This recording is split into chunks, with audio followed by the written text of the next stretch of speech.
हाँ तो नमस्कार जी, आप सब कैसे हैं। उम्मीद करते हैं कि स्वस्थ होंगे, मस्त होंगे। और आज हम लोग पढ़ने वाले हैं क्लास 6 का NCERT हिस्ट्री, जिसका फर्स्ट चैप्टर हमने करा रखा है। और इस वीडियो में हम सेकंड चैप्टर आपको कराने की कोशिश करेंगे। तो आइए वीडियो को स्टार्ट करते हैं। तो आपका सेकंड नंबर चैप्टर है जिसका शीर्षक है आखेट, खाद्य संग्रह से भोजन उत्पादन तक।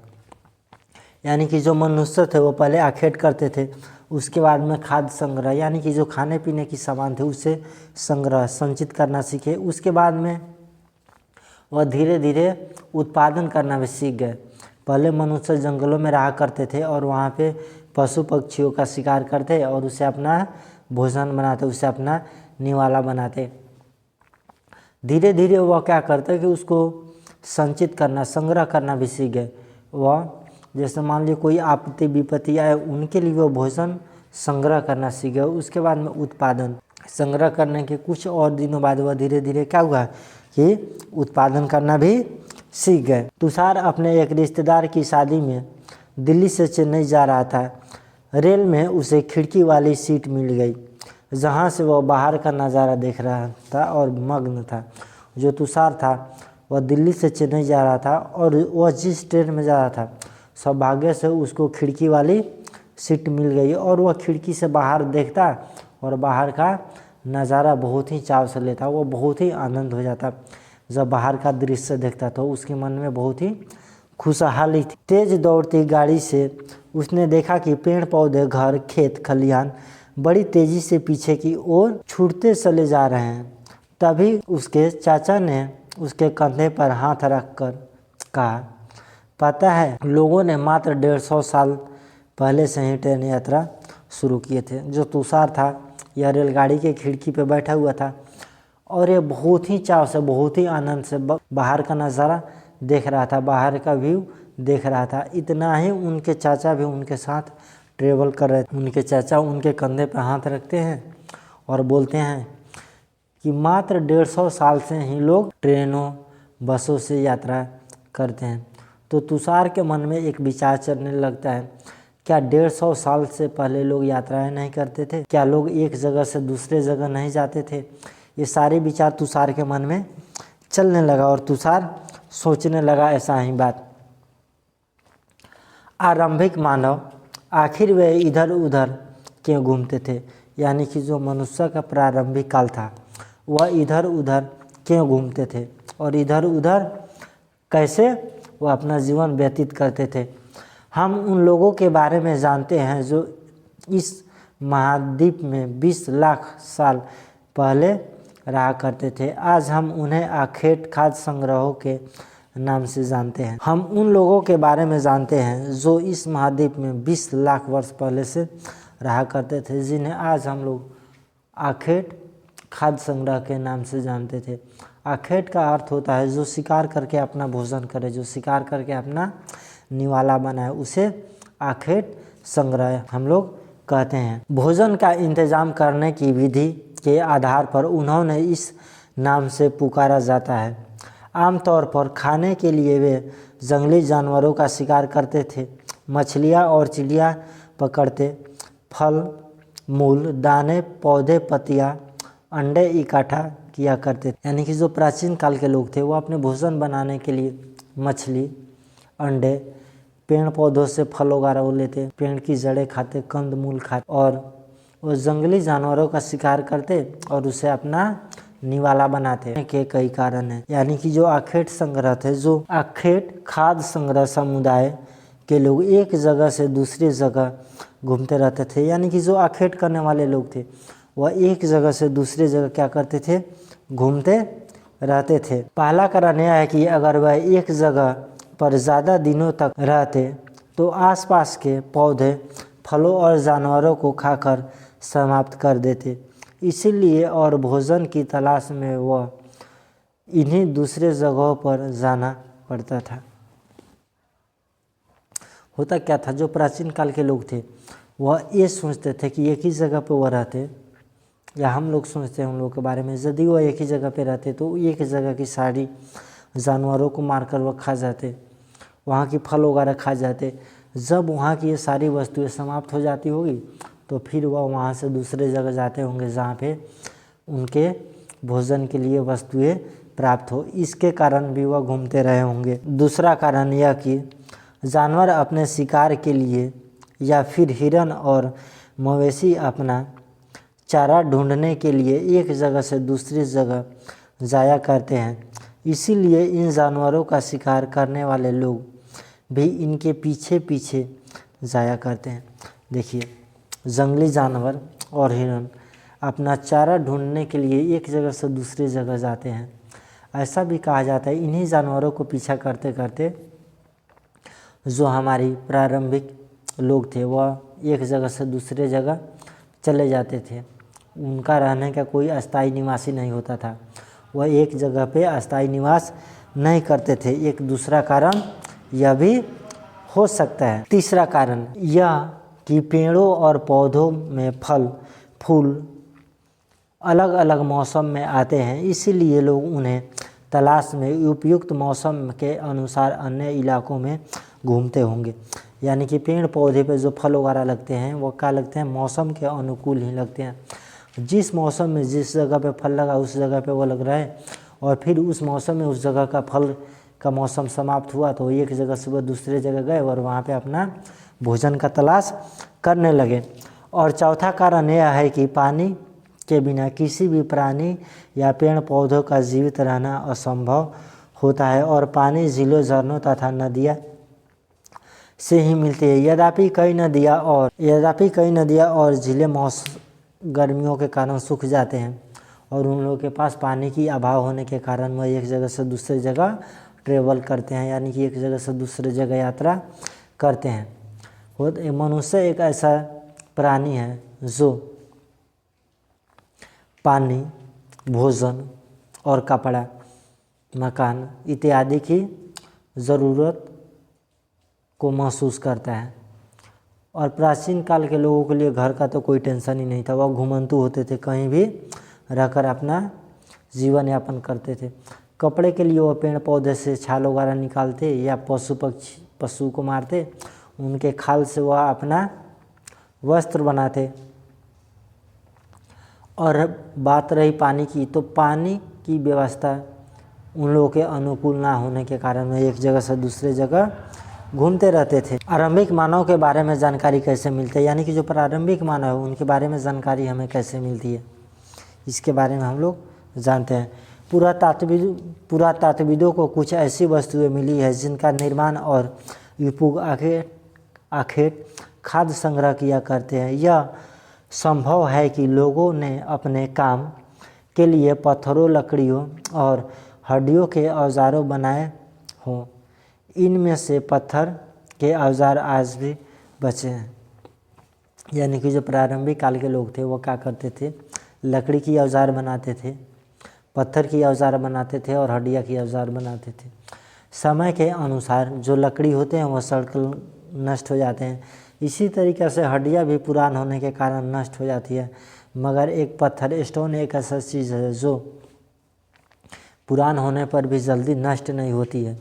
तो इसलिए तो हमें पत्थर के जो हथियार बनाते थे प्राचीन काल के लोग, उनके साक्ष्य तो हमें आज भी मौजूद मिलते हैं। इनमें से कुछ औजार का प्रयोग फल फूल काटने, हड्डियाँ और मांस काटने तथा पेड़ों के छाल और जानवरों की खाल उतारने के लिए किया जाता था। कुछ के साथ हड्डियाँ के मुट्ठे लगे होने के कारण भले और बाण जैसे हथियार बनाए जाते थे।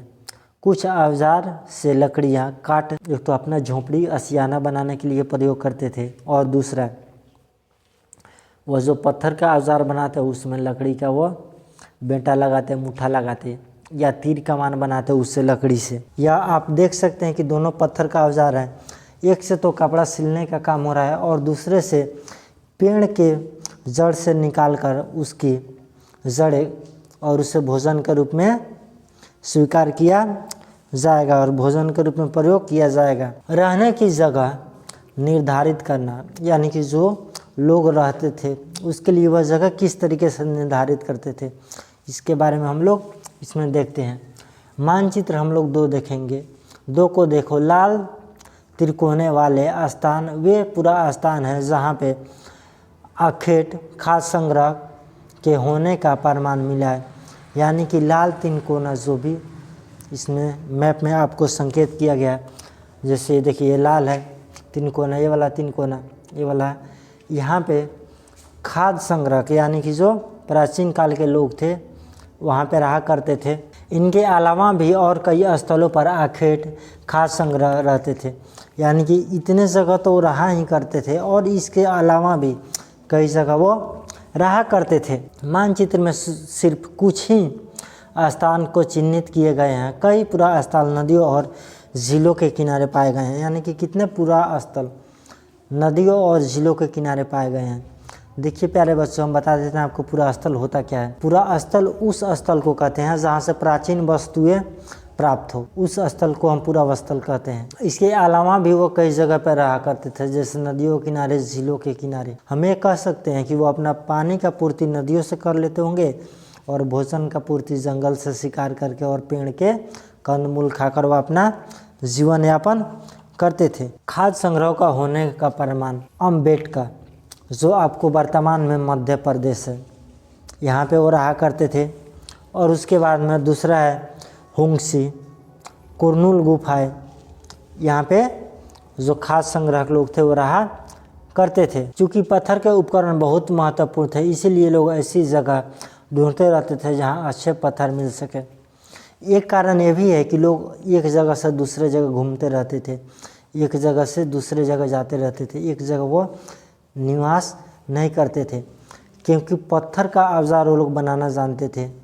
और ये भी कहा जा सकता है कि उच्च कोटि का पत्थर प्राप्त करने के लिए, जिससे पत्थर की औजार बहुत अच्छी बन सके, अच्छी से अच्छी बन सके, इसके कारण वह एक जगह से दूसरे जगह जाते रहते थे। अम्बेडकर आधुनिक के मध्य प्रदेश, इस पूरा स्थल पर गुफाएं व कंदराएं मिली है। यानी कि जो मध्य प्रदेश है यहाँ पे गुफाएं और कंदराएं मिली है। लोग इन गुफाओं में इसलिए रहते थे क्योंकि यहाँ इन्हें बारिश, धूप और हवाओं से राहत मिलती थी। ये गुफाएं नर्मदा नदी घाट के पास में। देखिए लोग पहले गुफाओं में ही रहना पसंद करते थे, क्योंकि वहाँ पे उनको तो बारिश से बचाव मिलता था और धूप से भी बचाव मिलता था, और वहाँ का वातावरण उनके अनुकूल होने के कारण भी वहाँ पे वो रहा करते थे। यह आप देख सकते हैं कि यह एक शैल चित्रकला है। देखिए प्यारे बच्चों, शैल चित्रकला होता क्या है, इसके बारे में हम थोड़ा जान लेते हैं। शैल चित्रकला वैसी कला को कहते हैं जो पत्थर या दीवारों पे उत्कीर्ण किया जाता था, गुफाओं में, कंदराओं में, उसे हम लोग शैल चित्रकला कहते थे। अधिकांश शैल चित्रकला गुफाओं में ही मिला करते थे। जो गुफाओं के दीवार होते थे उन पे उत्कीर्ण किए हुए मिलते थे। जिन गुफाओं में लोग रहते थे उनमें से कुछ की दीवारों पर चित्र मिली हैं। इनमें से कुछ सुंदर उदाहरण मध्य प्रदेश और दक्षिणी उत्तर प्रदेश की गुफाओं से मिली है। इनमें जंगली जानवरों का बड़ी कुशलता से सजीव चित्रण किया गया है। देखिए जो लोग गुफाओं में रहा करते थे, हम ये भी कह सकते हैं, देखिए आजकल के ज़माने में हम जिस चीज़ को देख रहे हैं उसी चीज़ के बारे में ही ना चित्रण कर सकते हैं। यदि मान लिया कोई इमेजिंग मेरे पास हो ही नहीं तो हम उसका चित्रण कैसे कर सकते हैं। तो इसलिए यह कहा जा सकता है कि उन लोगों के पास जानवरों का नॉलेज ज़्यादा था, वह जानवरों का शिकार करते थे, उनका आखेट करते थे, उनको पालन करते थे, उनसे अपना वो जीवन यापन करते थे। तो इसलिए उन्हें जानवरों का ज्ञान अधिक था और वह जानवरों का ही चित्रकारी करते थे और बहुत ही सजीव था। ऐसा लगता था कि वह बहुत जानवरों का चित्र बना दिए हैं। आप देख सकते हैं कि यह पहाड़ है। हम यह कह सकते हैं इस पहाड़ के अंदर मानव अपना गुफाएं बनाकर रहते होंगे। देखिए पूरा स्थल, हम लोग देखते हैं पूरा स्थल होता क्या है। पूरा स्थल उस स्थान को कहते हैं जहां औजार, बर्तन और इमारतें जैसी वस्तुएं के अवशेष मिलते हैं।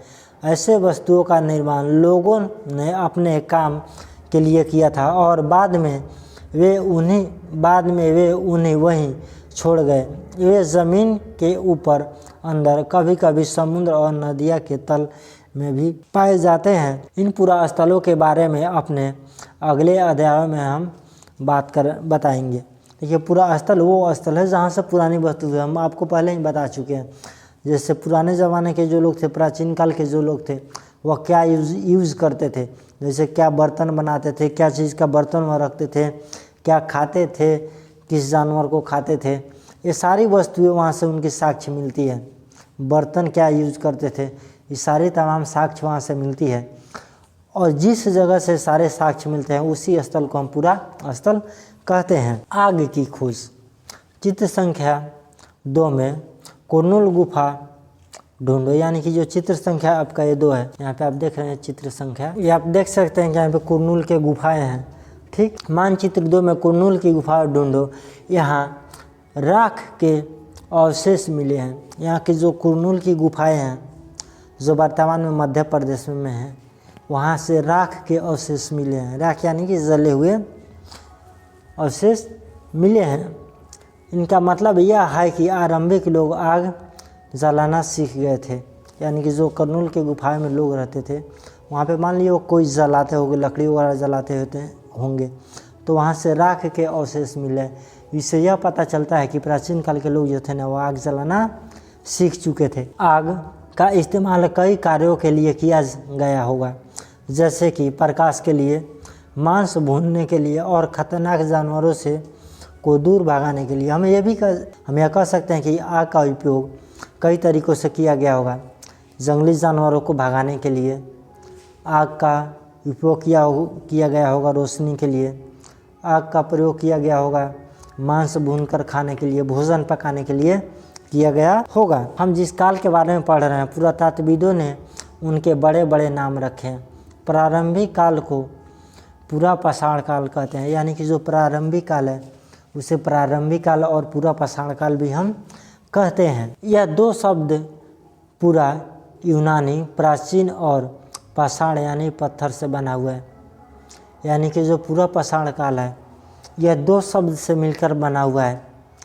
एक तो पाषाण यानी कि पत्थर और पूरा यानी कि प्राचीन। यह जो हम लोग पूरा पाषाण देख रहे हैं ये 2 शब्दों से मिलकर बना हुआ है, एक तो पूरा और दूसरा पाषाण। पूरा का अर्थ होता है प्राचीन और पाषाण का अर्थ होता है पत्थर। ये दोनों शब्दों से मिलकर ये बना है आपका पूरा पाषाण काल।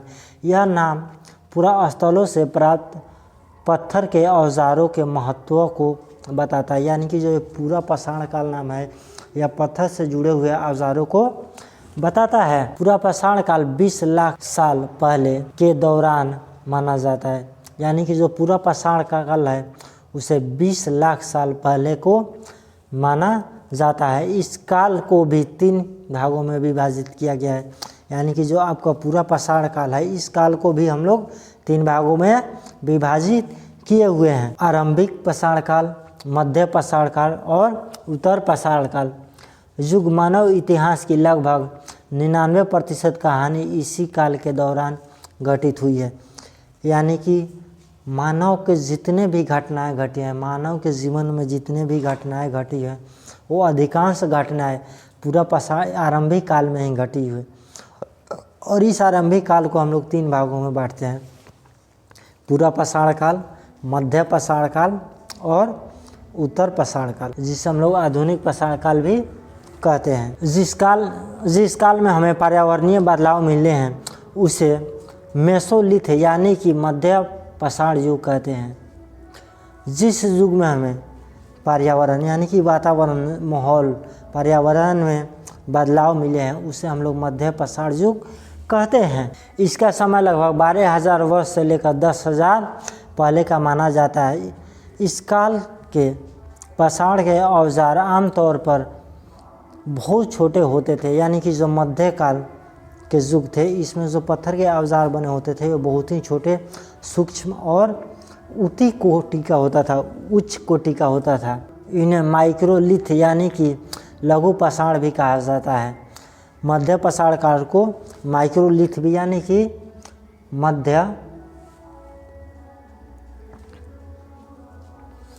इन्हें माइक्रोलिथ यानी कि लघु पाषाण काल भी कहा जाता है। प्रायः इन औजार में हड्डियाँ या लकड़ियाँ के मुठे लगे या हंसियाए और आरी जैसे औजार मिले हैं, यानी कि मध्य पाषाण काल में जो भी औजार होते थे उसमें लकड़ी या हड्डियाँ के हाथे, जिससे हम लोग हाथे पकड़ के जिस औजार को चला सके वो हाथे लगे मिलते हैं, और आरी भी मिले हैं, हंसुआ भी मिले हैं। साथ साथ पूरा पाषाण युग वाले औजार भी इस दौरान मिले हैं, यानी कि इसी के साथ साथ जो पूरा पाषाण काल के युग थे उनके भी औजार इसमें हमें क्या हुए हैं, मिले हैं।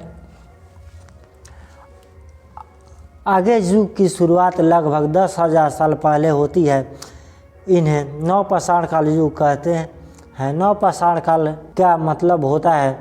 हमें कुछ स्थानों के नाम दिए गए हैं। अगले अध्यायों में तुम्हें ऐसे अनेक नाम मिलेंगे। अक्सर हम पुराने स्थानों के लिए उन नामों का प्रयोग करते हैं जो आज प्राचीन हैं, क्योंकि हमें ज्ञात नहीं है कि उसका काल और इनके क्या नाम रहे होंगे। यानी कि कुछ ऐसे भी जगह है जिसका नाम हमें पता ही नहीं है कि प्राचीन काल में इस जगह का क्या नाम रहे होंगे और लोग इन्हें किस नाम से पुकारते होंगे। ऐसे बहुत सारे जगह हैं जिनका हमें नाम ही नहीं पता है कि हम उस जगह को किस नाम से पुकारें, प्राचीन काल के लोग किस नाम से पुकारते थे। तो ये वीडियो हम यहीं तक रहने देते हैं, क्योंकि वीडियो आपका बहुत लंबा हो जाएगा और जो इस चैप्टर का बाकी भाग रह गया वो हम अगले वीडियो में पढ़ाने का कोशिश करेंगे। यदि वीडियो पसंद आए तो वीडियो को लाइक शेयर एवं चैनल को सब्सक्राइब करना ना भूलें। Thanks for watching my video.